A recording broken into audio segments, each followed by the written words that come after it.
Tesla just had the best quarter in its history, and the stock fell 14.5%. More cars delivered than in any second quarter ever. $28 billion in revenue. And investors sold it anyway. Because underneath those records, something broke. Let me show you why. Here is what the coverage missed. There are two companies inside Tesla. The first sells cars. It is profitable, and this quarter, it worked. Three-quarters of every dollar came from vehicles. The second builds artificial intelligence, robots, and chips. It sells almost nothing, and the first company pays for the second. Revenue grew 26%. Gross profit grew with it. But operating profit, what Tesla makes from running the business, fell 57%. From just over $900 million to under $400. So where did it go? Tesla spent it. Research and development jumped 49%.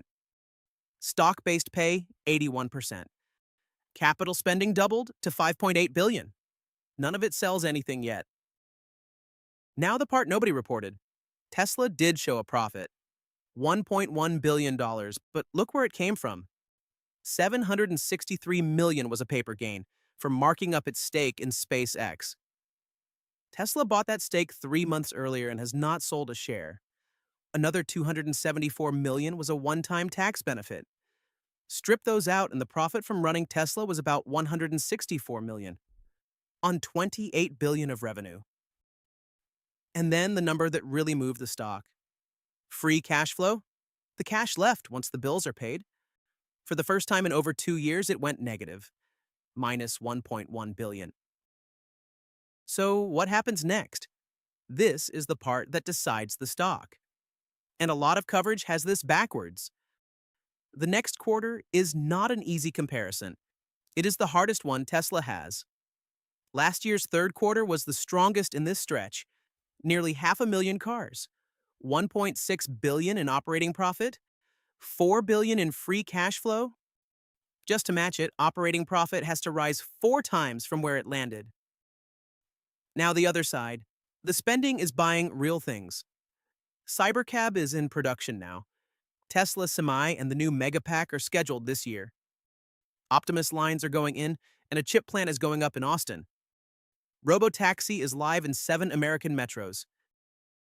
Paid self-driving subscriptions reached nearly 1.5 million, up 56% year over year. That matters, because software costs almost nothing to deliver. But here's the one thing that breaks this whole case. Tesla's own outlook says the scaling will be, in their words, non-linear. The spending is committed. The revenue from it is not. If deliveries flatten against that record quarter while capital spending stays near $6 billion, this was not one bad quarter. It is the new normal. Now the price. Tesla trades at about 12 times its yearly revenue. Its own 10-year median is closer to 7. But that decade includes years Tesla lost money. Compared to the last 4 years, 12 is normal. Wall Street's target is $406, but only 12 of 46 analysts have updated. And every firm that moved its number cut it. So this is my final verdict. If you are a low-risk-taking investor, wait for free cash flow to turn positive and operating margin above 4% before calling this price reasonable.